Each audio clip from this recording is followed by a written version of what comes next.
Assalamualaikum warahmatullahi wabarakatuh. Saya Siti Nur Aisyah, NIM 1440120058 dari Keperawatan 1B. Di sini saya akan mempresentasikan tentang cara kerja obat sistem syaraf pusat. Susunan syaraf pusat terdiri dari syaraf tulang belakang dan 3 bagian utama otak. 3 bagian utama otak dan fungsinya itu antara lain: yang pertama, cerebellum.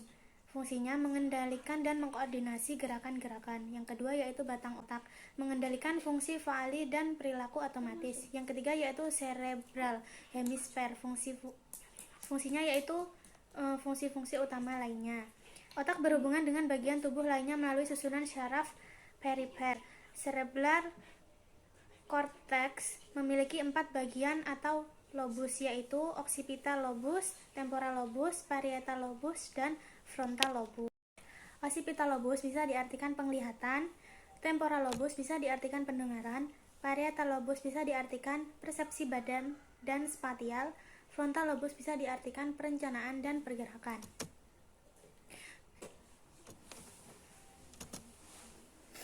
Fungsi sistem syaraf pusat yang pertama yaitu mengkoordinasi, menafsirkan, dan mengontrol interaksi. Obat-obat sistem syaraf pusat berdasarkan farmakodinamikanya dibagi menjadi 2 golongan. Yang pertama yaitu merangsang dan menstimulasi secara langsung maupun tidak langsung, merangsang aktivitas otak, sumsum syaraf tulang belakang. Yang kedua yaitu menghambat secara langsung maupun tidak langsung, memblokir aktivitas otak dan sumsum syaraf tulang belakang. Obat yang bekerja terhadap sistem syaraf pusat dibagi beberapa golongan. Yang pertama yaitu psikotropika, meliputi psikolektika yaitu hipnotika, sedativa, tranquilizers, dan antipsikotika. Yang kedua yaitu neurologis, yaitu antiepileptika, multiple sclerosis, dan penyakit Parkinson.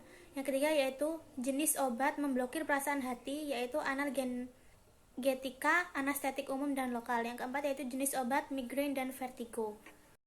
Golongan obat sistem syaraf pusat dibagi menjadi 4. Yang pertama yaitu analgetik, sedatif, dan non-sedatif. Yang kedua yaitu hipnotik, bisa diartikan sedatif. Yang ketiga yaitu anestesi umum dan lokal. Yang keempat yaitu psikotropik.